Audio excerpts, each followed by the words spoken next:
Great. Hello, everyone. Thanks so much for joining today. It is really great to see so many of you here on the call. It's going to be a great session. So thank you so much again for coming to the Thriving from the Start event on imposter syndrome. As many of you know, imposter syndrome is described as a self-doubt of our intellect, our skills, or accomplishments, and it can feel quite isolating. But it is thought that around a third of young people actually do suffer from it, which makes you really think about how you're coping, how you're dealing, and to be honest, you're not alone. So we have a great set of panelists today. So we'll be hearing from Nikita, who is an occupational psychologist and author. And then we'll be hearing from Nuz, who is an award-winning well-being leader. And we'll be hearing from Robert, who is a manager at PwC. It's really great. And I'm sure you're going to take a lot from this session today. Before we get started, I just wanted to share some stats that I found while I was doing my research for this event. So I was reading a study, and it's thought, around 85% of UK workers experienced feelings of imposter syndrome in 2020. That's quite a high number if you really think about it. Another study conducted by All in Diversity Project found that 77% of participants felt that their workplace doesn't discuss the phenomena of imposter syndrome. Acknowledgement and conversation, can be one of our strongest tools, and to see that it's not being really spoken about is quite, I think, challenging, and it makes you want to go down that path. So that's what we'll be exploring today. We'll be exploring about what imposter syndrome is, the impact it has on the working lives of young professionals, and advice on how to overcome it. I've been at PwC for about 7+ years now. And in my time, there have been multiple times where I felt, imposter syndrome. When I first started, I just looked around my peers, and there were times where people would know more than me, and that would make me really question my skills and my education, and and what I had to offer, really. And recently, I started a new role, which is quite different to what I was doing previously, and it's quite different from my education background. And so it's got me feeling the same feelings again. So I think an important thing to touch on is that you can feel this at any point in your career, and we just have to find kind of the best ways that we can deal with it. And I think that that's really what we can do to help ourselves. Before I hand over to our first speaker, I wanted to just flag that we have a Q&A section in this kind of Zoom call. So please, if you have any questions throughout the course of the event, please put it in there, because we'll have a Q&A section towards the end of the call where we'll pick it up and get the panelists to answer that for you. So please do make use of the Q&A section. Now, for our first section, I want to hand over to Robert, who will be talking kind of about his lived experience with imposter syndrome. So, Robert, over to you. Thank you so much, Nicole, and hello to everyone. What better way to talk about imposter syndrome than speaking in front of over 200 people now about my experience. I kind of consider this in a tale of two halves, but I'll start with a brief introduction. As Nicole says, I'm a manager at PwC, and I've worked there for a little over 8 years now. But what I mainly want to talk about is how I started and how I began, because that's where those feelings of imposter syndrome really started. And then I'll briefly touch on the end, sort of how those can come back, as Nicole mentions, when you change roles or perhaps move into doing something else. So I joined PwC, which is obviously a professional services firm, from a background that was quite widely different to actually what I was going into. So my university degree was in geography, but I was moving into the field of accountancy. And a lot of the peers that I joined with had themselves done degrees in business, accountancy, finance, and that sort of thing. So I did start to feel kind of from the offset that I was perhaps coming in at a different perspective and didn't have the same levels of knowledge and experience as those around me. And within my first few years, there were a number of exams to complete alongside the work that I was doing. And it was within those sorts of sessions, whether I was at college or in taking exams or revision sessions, where I started to feel that perhaps I wasn't quite in the right position for myself, or maybe I doubted my ability to pass through the exams as competently as everyone else, or just generally felt that maybe I was in an industry that I didn't quite fit in as well as those around me. I think what was particularly noticeable in those first 3 years was that now that I look back, I can see that even though there are individuals who were perhaps a little bit more prepared or aligned to that particular career, there can be feelings of imposter syndrome or the associated sensations for a variety of different factors. And whilst my feelings centered more around my abilities, my technical knowledge, there are perhaps others in that group whose families may have worked in these kind of industries before, and they felt that they were starting at the bottom of a ladder, whereas a lot of people they knew were well up the ladder by that particular point in time. And it was through those kind of collective feelings of all trying to make sure we got through those first 2 or 3 years together that I really found the benefit in just being relatively open about those kind of sensations, both from a technical perspective, so getting advice from others on specific things that I might have been struggling with, but also just to make sure I felt that I understood that I wasn't by myself in those kind of feelings. There was around 15 to 20 of our individuals in the cohort that I joined with. And within those, I probably spoke within a smaller subset of friends of 6 or 7 who are still very good friends with me to this day. And just being open about things that I was finding difficult, I noticed had a great impact on my ability to feel that I was in the right place. Um, there are obviously tangible realities to understanding you have the right knowledge of things. So if you pass exams and if you get through assessments and things like that, then you know that you must have the required knowledge to be in the place that you are.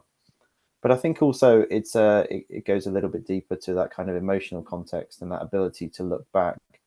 And the first 3 years in particular were a large one in the professional services business, because that's where you move into being a qualified accountant at that particular point in time. And that served as a real reflection point for me to look back and think, it's not just that one step at a time, but the larger piece of work that I've moved through over those 3 years has led to an accomplishment that I can recognize. And as you can see, I've positioned myself with my certificate behind me today, just to reflect on the fact that you can come from, a background of doing something completely different and pick up something completely new. And when I say a sort of tale of two halves, the reason that I thought this event came at such an opportune moment is because in the last year, I've taken on a new managerial role within the same line of service, and have noticed some of those feelings that I used to have sort of starting to stir again.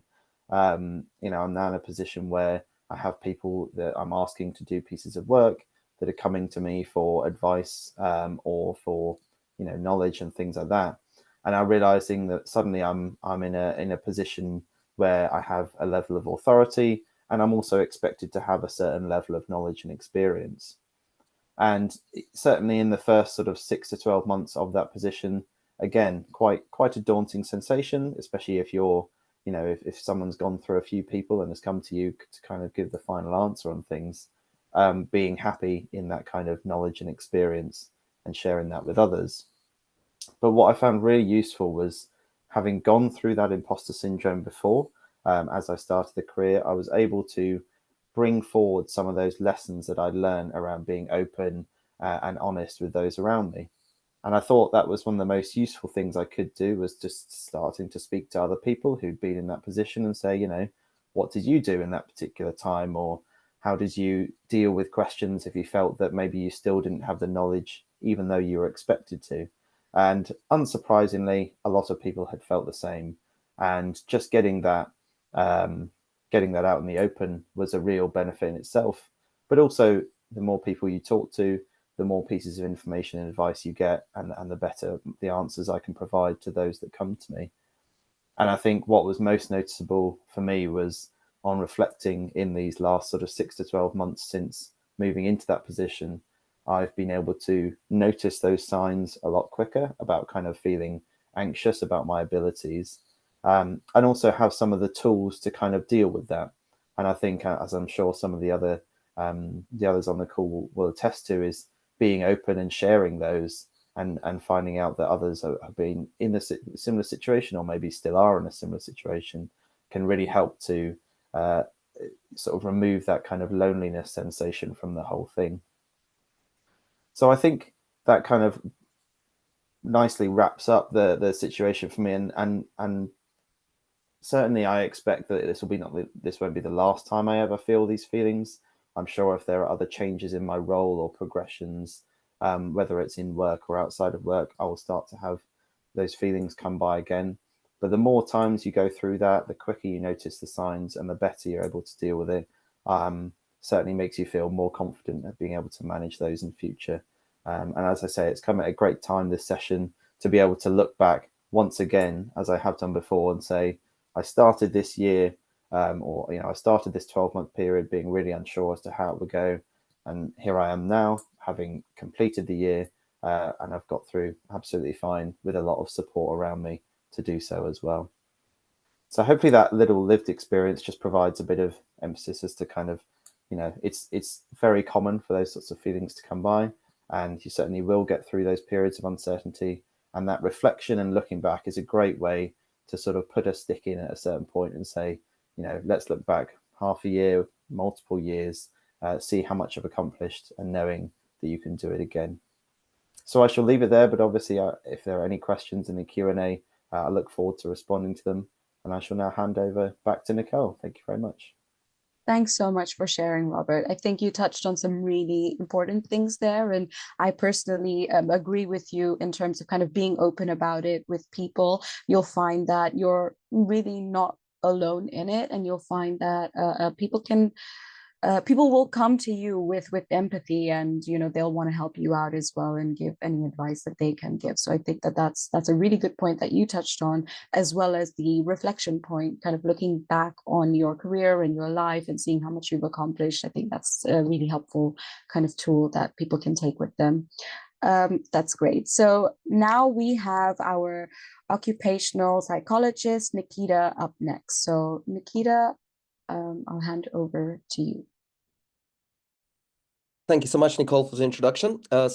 My name is Nikita, and will become blatantly clear in the next 15 minutes. I'm pretty obsessed with personality and individual differences. You might ask, how obsessed am I? Well, I profiled my wife to be with 2 psychometric assessments before I proposed. You can't rely on one assessment for high consequence decisions. And now, being married for well over 8 years, I can attest it's true what they say. Marriage is psychological. One is the psycho, there's one logical. I'm the psycho one, so aren't you lucky? So what I want to go through today is, I want to make it a little bit interactive. So if you can please, good people, scan in that lovely QR code, or go to menti.com and type in 1880 5862. That number again is 1880 5862, and then press the little thumbs up so I know you're in. So it will give us just an opportunity to do a little bit of interaction. My goodness, escalated quickly. Well, we're at 80 people, and psychologist, I'm gonna say it's a representative sample of the group. So we'll move on. So the first question I have for you, if you could not use the term imposter syndrome, what words would you use to describe this? Can't use imposter syndrome. What words would you use instead? Just feel free to type it in. Okay, we got one response: insecurity, fraud, phony, fake, self-doubt, perfectionist. Oh, interesting, you should mention that. We'll get into that. Insecurity, uncomfortable, inferiority complex, faker, pretending, awkward, out of your depth, fear of underperforming, others are better, outsider. Now, anxiety. Now, this is what also very important, what Robert mentioned, that it is a state of feelings, such as when Robert was moving between jobs, he was more likely to encounter this, or between roles or seniority.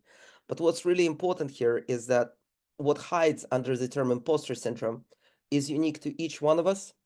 So each one of us has a different experience of what imposter syndrome is. And as we can see from here, for some it's insecurity, for some it's doubt, for some it's being out of place, for some it's shyness, for some it's lucky, misfit. There's so much different narratives going on. But if we're looking at a definition of imposter syndrome, so here's one of them. So the term imposter phenomenon, so in a lot of psychology press, it's described as imposter phenomenon rather than a syndrome. So it was coined by Clance and Eames as a psychological phenomenon where people experiencing imposter constantly doubt their own accomplishments, fail to internalize their successes and achievements, and have a constant self-doubt and fear of being exposed as a fraud. So here it's the little things that matter. So here the word constantly is used twice, constantly and constant. So just because you have moments of doubt, moments of fear, moments of feeling like an outsider doesn't mean you have a syndrome. If you constantly experience this, then it can become a bit of an issue. But as you can see from the previous word cloud, we could see so many different versions of that, how it shows up for people. It could be emotional state, it could be physical, it could be situational, such as feeling like an outsider. But it's very important that you reflect that it's not necessarily constant. And most importantly, how has imposter syndrome served you well? And by the way, Robert, feel free to unmute yourself here as well. So when you move into the senior management position, how did imposter syndrome actually work for you? Yeah, I'll certainly provide a bit of an answer while people are having a think about this themselves. I suppose the main thing for me is it does allow you to start thinking about how you can continuously improve. I suppose the opposite of complacency would perhaps be the imposter syndrome to a degree. So I find it quite difficult to be complacent because I'm often thinking that there must be things I can do better. And while that state of being isn't necessarily great 100% of the time, it does mean that I'm always looking for ways to improve. And I can see that people are aligned with me on that to a degree within these responses as well. Exactly. So you kind of use it as rocket fuel. So for a little bit of time, it makes you work harder, learn more, and not be complacent. There's also really good news if you have imposter syndrome, and that is you're very unlikely to be a psychopath. Psychopaths don't get imposter syndromes. So if you're wondering, like, well, is there a bright side to imposter syndrome and inner critic? There is. So it can make you work harder. It can stop being complacent. It's just the question is for how long. Remember that constant thing? So if you experience it for a short period of time, and then you can still take advantage of celebrating your achievements, you can still see your progress, and it doesn't hamper you that way. Actually, you can use it to leverage yourself and actually help you to develop. And we can see this that made me work harder just as long as you give yourself time afterwards to relax and celebrate your successes. So it's not like you work harder, you get more exhausted, you push yourself even harder. That doesn't end up in good places. So as long as you give yourself a break. Sometimes people say it frustrates, attention to detail. Yeah, it made me listen more. That's interesting. So makes you grateful for what you have. Overachievement, there's this theme of overachievement and perfection that definitely happens. Face my real abilities in the areas to improve on, seeking other people's perspective. So actually, this feeling of doubt can be quite beneficial, as we can see, in small doses. When are you more likely to experience imposter syndrome? It could be days of the week, could be when moving new roles. Just would be curious to hear. Doing something new. Exactly. When you start doing something new, it's normal to be doubting your abilities because you're doing this new. So for me, I always get imposter syndrome when I do something new, but I reframe it and I just go, well, I'm just a beginner at this. It's not imposter syndrome. It's just starting something new. And it'd be kind of weird if I started something new and said, I'm so good at this. I'm a bit of an expert. When I'm just starting, that probably doesn't put you into a good position. New job, at work, doing something new. When something went wrong, yep. So you started kind of thinking, what have you done to contribute to this? New people, smart people, at work in a meeting, new situations, knowledgeable colleagues, joining a new team, new company, and change of environment. Looking for a new job, it's also situational. So one of the key things I want to stress here that sometimes when you feel stronger imposter syndrome, it's also situational. It's not just you. It can be because you change situations, you're in a new job. Also energy levels. So I know, for example, on a Friday night, my imposter syndrome spikes because I'm so tired. So I know on a Friday not to reflect on a week because I'll think everything was rubbish and nothing was good enough. So I'll usually wait till like a Sunday. So it's just knowing how to work with this. It's a side of your personality. It has benefited you. It has works with you. Because even when we talk about things like anxiety, we always think about the negatives. But as one of my colleagues, Robert Hogan, says, our more contempt ancestors got eaten. So there's a reason why we have doubt and anxiety. It kept us safe. That's why it's there. So just appreciating the situations and how it might affect you. So now I just want to quickly touch on personality. And there's this model called the Big Five model of personality. And there's this 5 aspects. And so we all have them. But one of the key things when it comes to imposter syndrome is a thing called neuroticism. So it's propensity for negative emotional affect. So if you're highly neurotic, you're more likely to be anxious, more likely to be depressed, angry, all of that stuff, and more likely to feel it more often. People low in neuroticism feel this less often. They still do, but they need more of that negative stimuli. Now, why is this important for imposter syndrome? Because one of the key pillars of neuroticism, one is propensity for thinking about risk, so how it can go wrong. But another one is a negative self-construct. Because when we talk about ourselves, we talk about a thing called self-construct. It's who we think we are. And when people are highly neurotic, they can't, they feel negative about their self-construct. So they're more harder on themselves. They're more likely to criticize themselves. When they get the performance reviews, they're more likely to look at the negative parts of it rather than the strengths parts, because it's a confirmation bias. So one of the key things with imposter syndrome is not to necessarily see it as a syndrome that's something you need to fight within yourself. Because ironically, it will reinforce your neuroticism. Because if you think that there's something not right with me, and you're hard on yourself, and then you take imposter syndrome and say, oh, this is another thing that's wrong with me. It's like trying to suppress your inner critic, right? It takes energy, and once you don't have energy, the inner critic comes back, and you can't even do that right. So the inner critic uses that to criticize you. And same with imposter syndrome. If you treat it as a syndrome, if you treat it something as negative, it's much more likely to actually reinforce your neuroticism rather than thinking, okay, what are the positive sides of this? When do I experience this more? And most importantly, how I can counterweight it. So maybe if I'm always hard on myself, when I'm less hard on myself, when am I more likely to take in positive feedback? And just reflecting on that. Also, with imposter syndrome, it has an effect on conscientiousness, so your willpower and strengths of drive and purpose. So people who score high on imposter phenomenon tend to have high levels of neuroticism, low levels of conscientiousness. So just what I would suggest is then find a way that works for you as far as getting positive feedback. So whether it's systematic with the teams and wash-ups, or when you join a new team, you go, okay, what's expected from me in 3, 6, and 12 months? So you can kind of break it down so you can understand how your performance is going. And, if you need a weekly check-in with your manager or bi-weekly, or you have a few colleagues and say, look, I'm working on this, can you give me some feedback?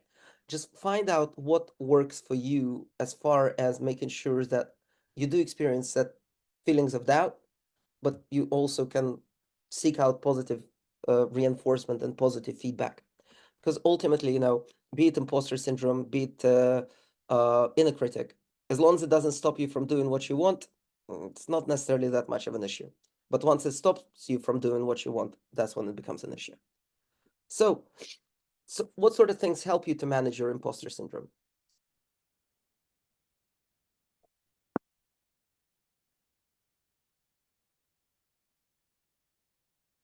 Sleep better. Right. So sometimes when you have imposter syndrome, you can go, instead of thinking, oh my God, I'm rubbish at my role, actually asking yourself, when was the last time I got a good night's sleep? Sleep is important. As one of my colleagues, Ron Warren, he's a clinical psychologist, says, we need to not to forget that sleep deprivation is a form of torture under the Geneva Convention. So just sometimes regular feedback, therapy, fantastic, positive feedback, talking to others. So as Robert mentioned, having a few colleagues you're close with that you can discuss this, so you don't just sit on this. Nobody started off as an expert, fantastic. Self-reflection, self-care, having your work reviewed, having feedback from others, clear goals, positive self-talk, sleep again, talking to people. Yeah, because we all experience this as individuals.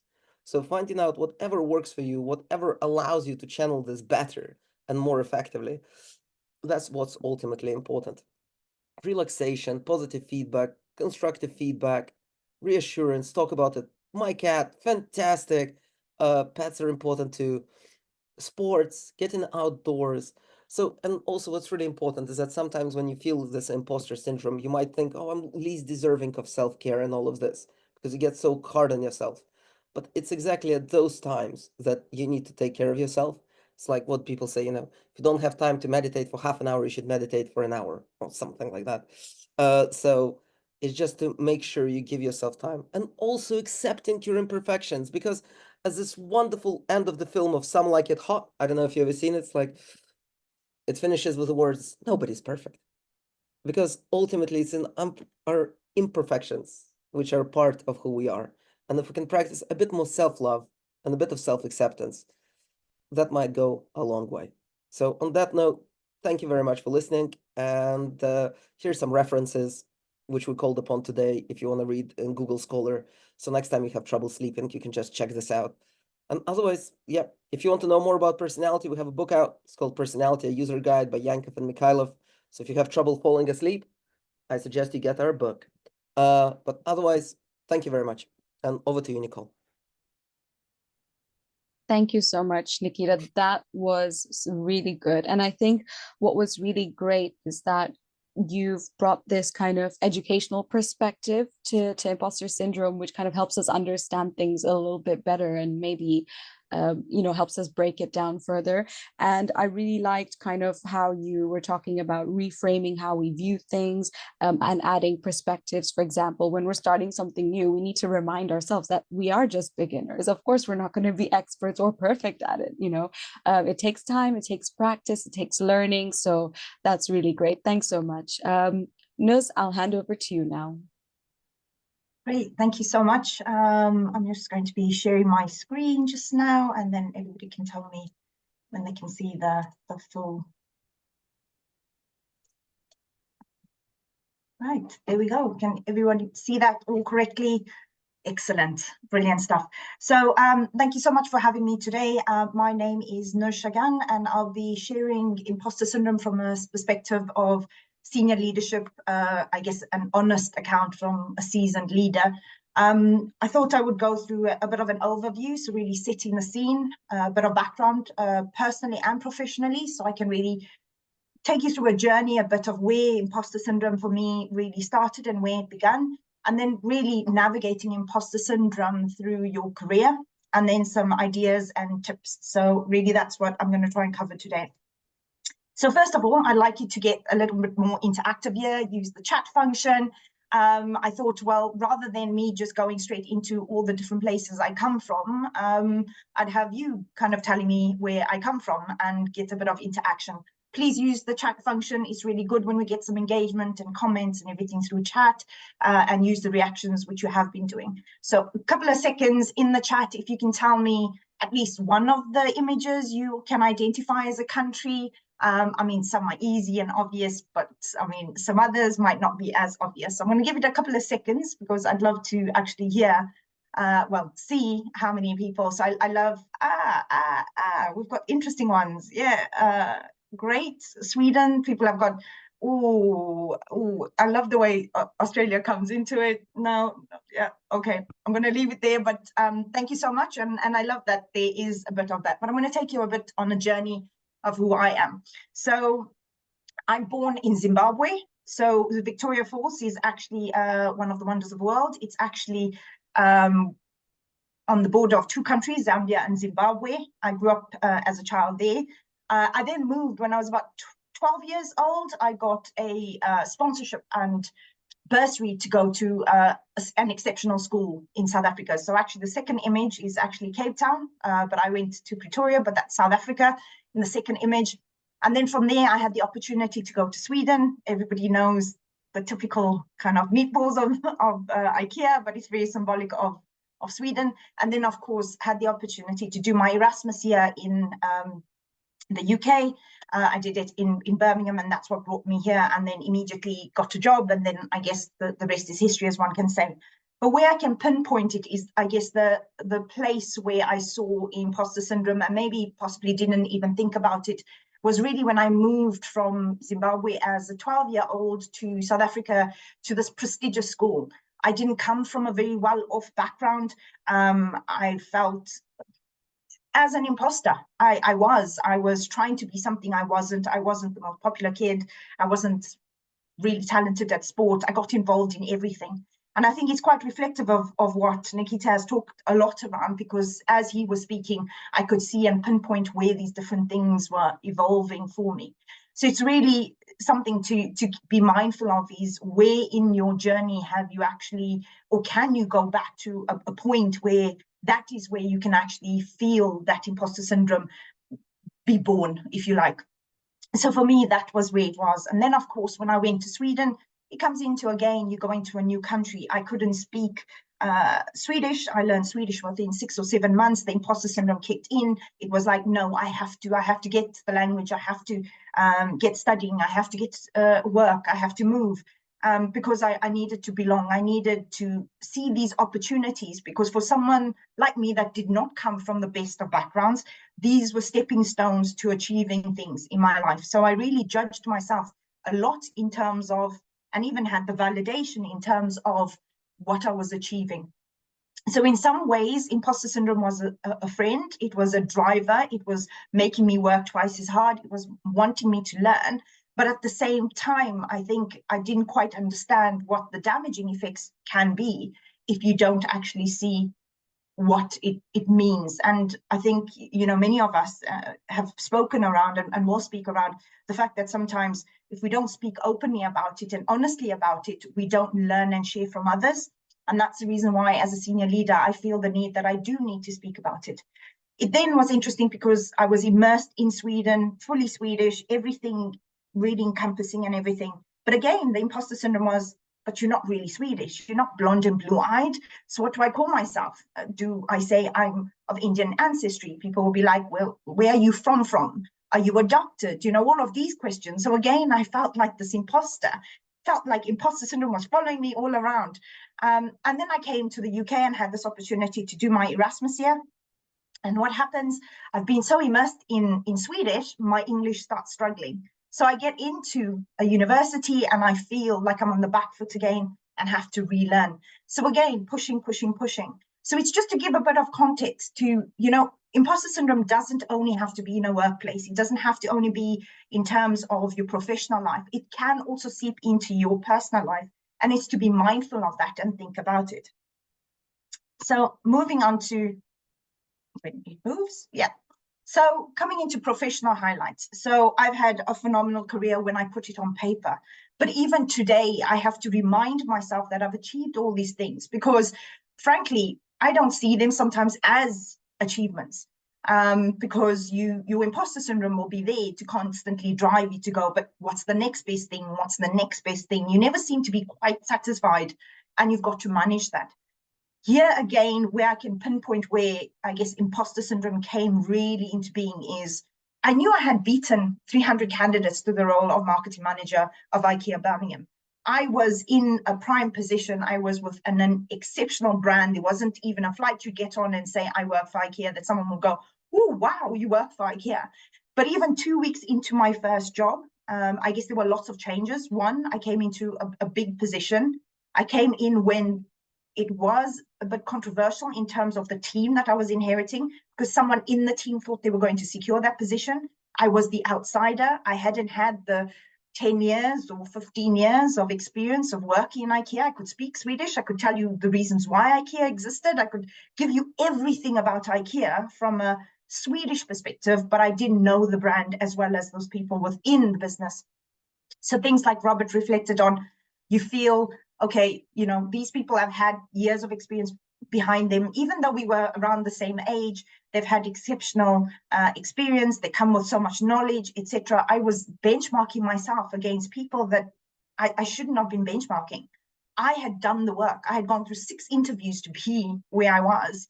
And I had to get to a moment where I think I was intimidated by others. And this is where you've got to do the work on yourself, because it was about my self-esteem. It wasn't about validation from anyone else. It wasn't about anyone else giving me all of that. I had to actually come back to ground zero and really assess what it was And it was the first time really that I put a word or a phrase or something to what I was feeling. I don't think before that I had understood imposter syndrome or even used the phrase imposter syndrome.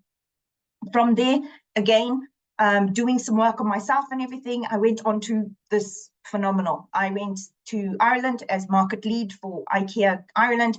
That is a whole other country. Again, the imposter syndrome was little chipping in my little brain. Yeah, it was like, hello, you don't know anything about Ireland. You've taken this job basically over a virtual interview, went there on a flight, got to the unit, did the interview, flew back. I didn't know anything about Ireland. I hadn't even visited it. And it was like, what do you know? And again, I had to manage it. I had to put in different mechanisms, and I'm going to be talking about different tips on that to be able to really run with it. Because what I needed to work on is, what do I bring to the table? And the interesting thing was that I spoke to a manager one day about this and how I was feeling. And she said to me, you know, a couple of things you need to remember. There's only one of you in the 7 billion population, first of all. Second of all, if you don't own who you are, nobody else is going to come there and give you a certificate on it. So own who you are and use that to your, to your advantage. So it's knowing yourself, believing in yourself, and your value is so crucial. Went on to things like marketing manager of IKEA Gateshead, was called in to support the team because, of course, they had not actually understood it. IKEA is quite unique when we had marketing teams because you weren't just marketing. It wasn't just the fluffy stuff that people usually think, oh, put some comments together. It was that you would drive the business strategy of the business, which means that you were the one that would do the market business plan and then feed into a national and then a global level. So it wasn't just, a bit of comms and you sending out to customer and things like that. It was a whole learning experience. I then secured the head of health and wellbeing for UK and Ireland, responsible for 11,500 employees. I can tell you at that point, it probably really, I was like, what am I doing? Like, how did I get this? And again, it was that I had done all the work. I had learned a lot. I had to go back and review everything when it actually came to sitting in that role. And I didn't know everything. And the power in acknowledging sometimes with people, especially with co-workers, with people you work with. I felt with people that I managed, the people that were in my teams, in this wider 11,500, when I just was authentic and showed vulnerability, the enormous support I got because I was being human far outweighed. We got more engagement because I was more real. So don't necessarily knock imposter syndrome for the reasons that we often do. Sometimes it will allow you to own yourself and be authentic. I've won awards. I've co-founded Let's Improve Workplace Wellbeing. We have a combined people of immense knowledge, people who are on 6-7 figure salaries, directors of companies, head of wellbeing globally. But I can tell you one thing, when we come back to our core and we just stop and we listen to one another, you will hear them even saying, I've got imposter syndrome. You've got people like Steve Bartlett that will say at moments he has had, imposter syndrome. But here it's crucial not to just go about all the positions that I've had. It's just to show that even at my level, getting to the top of sometimes my profession, being well respected, that I still struggle with imposter syndrome. But I've got to manage it. I've got to see how and I navigate it. And then moving on to, I guess, this no effect on imposter syndrome is be mindful of it. I can honestly say, if I could go back to my younger self, when she was so upset every time she got no's before she got a yes, I had enormous number of no's before I got the IKEA gig. I can tell you, I was like, I've got the degree, I've got a 2-1, I know my stuff, I work hard, I've done all of this. It's really to understand that rejection no longer stings you when you truly know your self-worth and you believe in abundance. And I think that's really crucial. Is you're going to come across in your career a lot of no. You're going to be coming up against candidates that, yes, they're going to be stronger, and that will leave you with this feeling of, what am I? But to really reassure yourself that you keep going, you are unique, you have something that you can bring to the table, and always keep that in mind, even if imposter syndrome decides lurking in the background. And then I guess I wanted to share some ideas and tips to manage imposter syndrome. I think it was really great that Nikita shared, and lots of you gave some of your ideas. So please, do continue sharing, because I think we can all gain from that. I think the first thing I say is I am a strong believer in the gratitude practice, and I'm always every day saying I am thankful and grateful for. So even when I get a rejection or something doesn't go my way and I've pitched for work and I haven't secured it, or I've gone through an interview process and gone through I don't know how many steps and don't make it, is that I still come back to what I am thankful and grateful for, because I promise you, if you do at least 1 or 2 exercises, even if we do it now, use the chat, what are you grateful for today? What is it that you can look forward for today? I promise the list goes from 1 or 2 to probably about 10.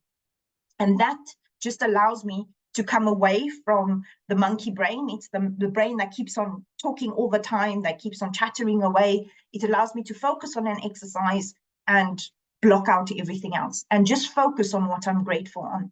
So that's really important. What I would also say is your Ubuntu. I use this word Ubuntu because it's based on the African philosophy of a concept of which your sense of self is shaped by our relationships with other people. I am only because we are. Make sure it's quality over quantity. I have one of my Ubuntu that when I'm feeling my imposter syndrome come along, she's the one that I will WhatsApp. She lives in South Africa, and she will go, come go. Please, sweetie, let's look at this again. This is what you have achieved. Stop. Let's go again. And I think that's really crucial. If you don't surround yourself with the right people, with the right intentions, from day one, I can promise you that it doesn't work. So make sure you find your Ubuntu. And then learning.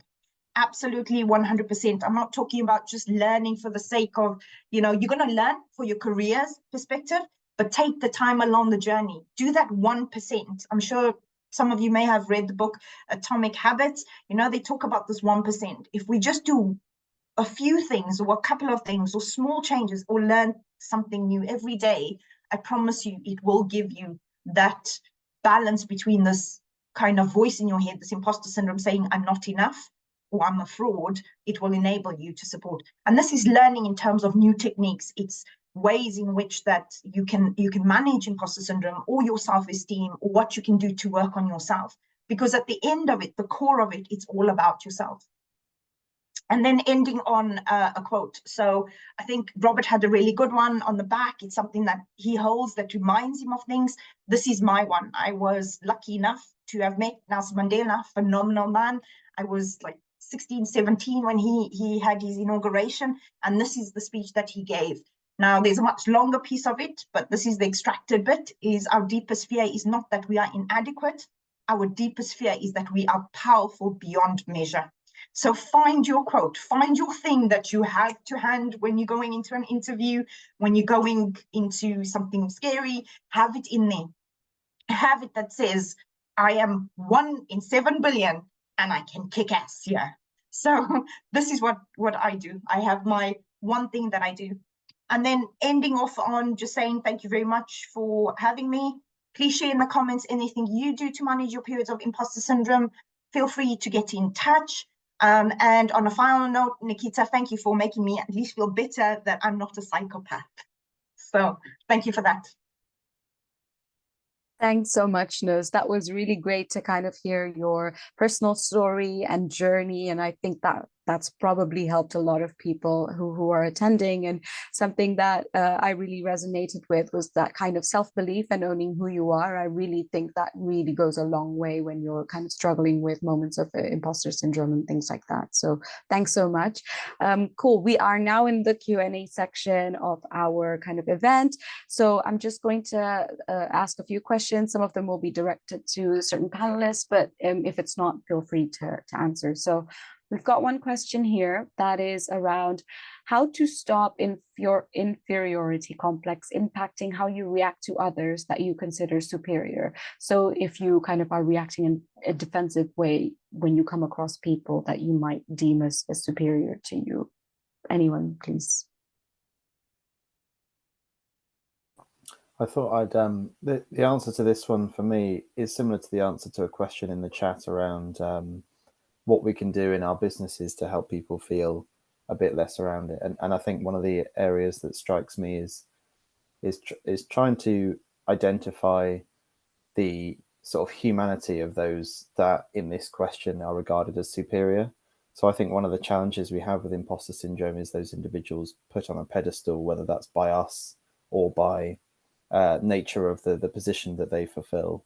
And I think the not everyone's perfect mentality is a fantastic one to put us all on what I would consider a level playing field, which can really help us to not feel that defensiveness. I think one of the practices that we have at PwC is around psychological safety, owning up to mistakes, being very open with things, and especially seeing those individuals that are maybe much higher up in the company admitting to perhaps really basic mistakes that they make, can just bring them right down to the level where we can talk to them in a like for like concept. And coming back sort of more specifically to the question around inferiority, I think it's about setting the scene for the conversation so that you're in the best possible place to be in the right frame of mind. I know defensiveness is quite an easy, and it probably comes back to the sort of the monkey brain part that Nuz was talking about there. It's our innate reaction to being told something that perhaps we didn't know about before, or perhaps touches on an insecurity that we actually already had. And one of the approaches I find is are you putting yourself in the best position? You know, are you having that conversation first thing in the morning when you're tired and you're grumpy and it's the start of the week, or are you actually situating that conversation at a time when you're more relaxed? A little trick that I've noted, and perhaps Nikita will tell me if this is a real psychological trick or just something I've read somewhere, but sitting without your arms crossed is a really useful tool. So if you sit with your arms crossed, your muscles are tensed and you're more likely to disregard what people are saying. Sitting with your arms open gives a more welcoming presence, means you're in a more relaxed posture, and you're more open to taking those pieces of information. So perhaps a little thing that might be able to help those in that situation. That's great. Thanks, Robert. Is there anything, Nuz, Nikita, you want to add to this? I could add just something in that situation, because I guess when you're managing lots of different people, when you come across these situations, you know, reaction timing is all a thing, and we can all go into, you know, if we get triggered by any association. And that one of the first things I do, and it's a physical thing, is there's one of two things you can do. Is we always say take a breath. We mean it when we say take a breath. You know, do not try and engage in a conversation if someone is being defensive, or if you feel yourself being defensive. But what I tend to do is hold your finger. So you grab your finger. There's, I mean, I'm not going to give the whole psychological and everything, but it helps me. So when I feel like there's a trigger or there's something happening, it's either stone in my hand, I carry a crystal in my hand or something, but it's usually a finger. So I'll stop. It just gives me that anchor. It's a kind of stop, breathe, think in your head, don't react. And I have to do it because it's just a reminder. Maybe I've conditioned myself, but that helps me. So that's a very quick, small little thing you can do, because in the moment, it's not when you want to react. Exactly. Whatever works. Whether it's with Robert, not to cross his arms, or with Nuz, who's holding her finger, it really is your own methodology. As John Lennon used to say, whatever gets you through the night, baby, it's all right. It's all right. So we all have our own little coping mechanisms. And I think with defensiveness, it's fantastic. Like whenever my partner goes, Nick, you're being defensive, my response is, no, I'm not. Because it's so easy to do that. I suggest curiosity. I think that's what's really interesting. Let's say if somebody knows more than you, fantastic. That's brilliant to get to work with people who are more knowledgeable in a particular area than you. It doesn't make them superior, because as Robert mentioned, nobody's perfect. It's just they're really knowledgeable in this field because they might have worked 20, 30 years in it. And what's really kind of special here is one of my favorite quote by a guy called Allport. He was one of the fathers of personality theory of 20th century. He used to say, if I want to know something about somebody, I ask them. So instead of just kind of making our assumptions about them, just asking them, like, what do you think about this? Or what are your thoughts on that? And especially when somebody makes a personality statement about you, like, you're like this. And you go, that's not who I am. Because in a room of 20 people, there's 20 versions of you. There's ones how you see yourself and 19 how other people see you. So, and we often get defensive when people make statements we disagree with. So instead of saying, I'm not being defensive, asking them, okay, when was the last time I've shown this? So when's the last time you've seen this? So not being defensive, but being curious. Why are they saying this? They have an interpretation. Let's explore this a bit further. Somebody knows more than you in a particular area. Well, ask them what they think about your suggestions in this area and get some feedback from them and use it to your advantage. It's much more fun this way rather than being defensive and cross-armed. So yeah. That's great. Thanks so much, guys. That's really helpful, I think. This one's for Nikita. So someone's asking, do we ever cure imposter syndrome, or is the only solution for us to kind of learn our personal strategies to deal with it? Well, I don't think it's anything to be necessarily cured. I think it's just a part of us. One of my favorite psychologists turned kind of this interesting dude called Ramdas has one of my favorite quotes. It's when your neurosis become your style, you have it made. Because the irony is that you can't fight these things. The more you fight them, the stronger they become. The more we obsess about imposter syndrome, the more we feel it. The more we obsess about suppressing our inner critics, the more inner critical we get. I feel that first, seeing the benefits of them that they can bring. Second, knowing when we can overplay them and they can become debilitating to us, but what it might be doing to us. And also having a rich coping mechanism around this. So knowing that you have the friends, therapy, whatever works for you. But it is a part of you. It's a part of your personality. It's not something else outside of you. It means the best. It just has the worst instructions. It's like our anxiety keeps us out of trouble. Imposter syndrome makes us not to commit stuff we don't feel competent in doing, potentially. It's there for a reason. It's not that somebody kind of like implanted this within us. It's a part of us. It's just how we can live better with this part of us. And I think we're all very neurotic about neuroticisms. We need to be kind of accepting it's a part of us. Yeah, using it to our advantage rather than anything. So yeah, definitely. So look, it looks like recognizing imposter syndrome in yourself is key to using it as a strength and also managing it. What do you think businesses and HR teams can do to support young professionals kind of to recognize it in themselves? Have you seen anything that particularly works? I can answer that because I see a number of organizations and work with a lot of HR teams. I think one thing we can thank the pandemic is, first of all, it's opened up more conversations around well-being, psychological safety, etc. You're seeing more training, etc., towards managers become leaders, because sometimes you inherit a leadership position. It doesn't mean you know how to lead. And what I have seen is that there's more role modeling going on. So that means very much like myself, I speak up. You need to speak up and be role models for young people right now, that it's okay to struggle with imposter syndrome. It doesn't mean that you're incapable. It just means that at this moment in time, there's a little bit in your brain that's saying you don't think that you're good enough or anything. And it's not, I think, coming back to Nikita's point, it's not constant. It's there at different touch points. It doesn't mean that it's there all the time. It doesn't mean that it hinders your work all of the time. If it is, then you need to seek help. And it's always, in the first instance, it's a much bigger problem if it is influencing that. So I think in the first instance, I am seeing more open conversations around it. I think I am seeing more senior leaders asking about it. And then if they're not, I think in some of the sessions that you do have, or in feedback sessions, etc. Remember, we're moving managers from being managers to leaders. And leadership is about compassion. It's about empathy. It's about living the values. It's about creating psychological safety. So if that's not coming through, it's not necessarily to put your hand up and say, oh, I'm imposter syndrome, if you're not comfortable about talking about it. But how do you open those conversations? Because I know for a fact, when you give 360s about a manager, when you are giving feedback about a manager, that area is coming more and more, that we're challenging managers to be leaders.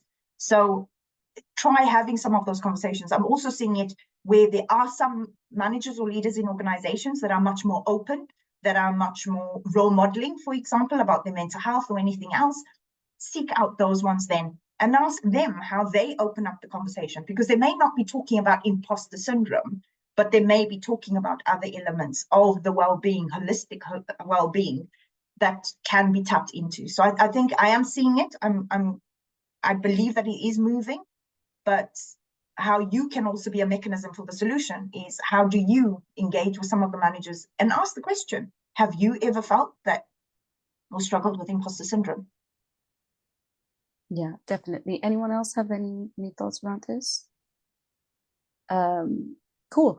I think we're kind of at time now, so I'm really sorry if we didn't get to your questions. You know, feel free to kind of reach out to Nikita, Nuz, or Robert via LinkedIn or anything like that. So we'd like to again thank you all so much for being here today, and hope that you've taken some really great points from our really great panelists. So thank you all for coming, and have a great rest of the week. Thank you for organizing. Thank you. Thank you. Thank you. Thank you, everyone. We're going to end the session very quickly. So if you do want to put anything in the chat, please do it in the next sort of 10, 15 seconds. Otherwise, we're going to end the call. All right. Perfect. Thanks, everyone. Bye-bye.